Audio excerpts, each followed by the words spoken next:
லைவ்ல அர்ணவ் உள்ள வந்து வேற லெவல்ல சம்பவம் பண்ணிட்டு இருக்கேன். இந்த ஜால்ரா கும்பலை நான் வந்து கண்ணில் விரல விட்டு ஆட்டுறதுக்காக தான் இந்த 12 நாள் நான் வந்திருக்கேன் அப்படின்ற மாதிரி ஓப்பன் சேலஞ்செல்லாம் நிறைய விஷயங்கள் பண்றாரு.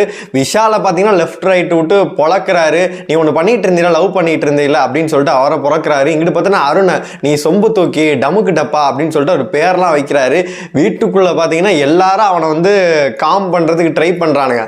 ஆனா அர்ணவ் பார்த்தீங்கன்னா அதுக்கு வந்து அடங்குற மாதிரி தெரியல. நான் வந்து என்னைய காலி பண்ணீங்கடா பின்னாடி இருந்து, நான் உங்களை காலி பண்ணியே தீர்வேண்டா அப்படின்னு சொல்லிட்டு பார்த்தீங்கன்னா ஷாட் இல்லாமல் ஒரு பையன் சுற்றுவான்ல, அவங்க சத்யாவை பார்த்தீங்கன்னா கேவலமாக பேசுகிறாரு. ஜெஃப்ரி அவன் ரொம்ப கேவலமாக தடவுறான் இது பண்ணிக்கிட்டு இருந்தான்னு சொல்லிட்டு ரொம்ப கேவலமான வார்த்தைகள்லாம் யூஸ் பண்ணி பேசிகிட்டு இருக்காரு. டேய் டிஆர்பி கண்டென்ட்டுக்காண்டி பார்த்தீங்கன்னா இப்போவே 2 லட்சம் பேருக்கு மேலே, எப்போதும் 1 லேக் மேலே தாண்டாது. அந்த அர்ச்சனா வந்தப்போ தான் பார்த்தீங்கன்னா ஒரு 2 லட்சம் பேர் வந்து லைவ் பார்த்துட்டு இருந்தாங்க. இப்போ பார்த்தீங்கன்னா எல்லாரும் லைவ் பார்த்துட்டு இருக்காங்க. பார்த்தீங்கன்னா வேற லெவலில் வந்து சம்பவம் பண்ணிட்டு இருக்காப்புல அர்ணவ் உள்ள வந்து.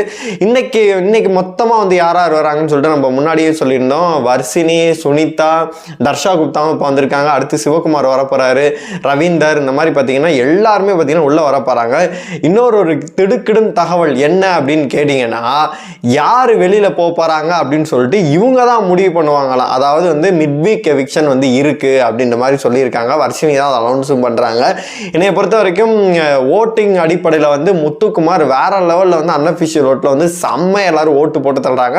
அப்புறமேட்டு சௌந்தர்யாவுக்கும் ஓரளவு ஓட்டுகள் விழுகுது. அப்புறமேட்டு ஜாக்லினுக்கும் ஓட்டுகள் விழுது. நேற்று திங்கக்கிழமை அடிப்படையில் பார்க்கும்போது அருணுக்கு வந்து ஓட்டிங் வந்து ரொம்ப லோவாக இருந்துச்சு. இப்போ ஏதோ பரவாயில்ல அப்படின்ற மாதிரி தான் இருக்காரு. ஆனால் வந்து விஜய் விஷாலும் சரி பவித்ராவும் சரி 2 பேர் வந்து பொட்டி எடுத்துடலாம் அப்படின்ற ஒரு பிளான்ல தான் இருக்காங்க 2 பேருமே. ஏன்னா வரவங்க எல்லாருமே பொட்டி யார் எடுக்குன்னு கேட்கும்போது பவித்ரா நான் அந்த முடிவில் தாங்க இருக்கேன் அப்படின்ற மாதிரி சொல்றாங்க.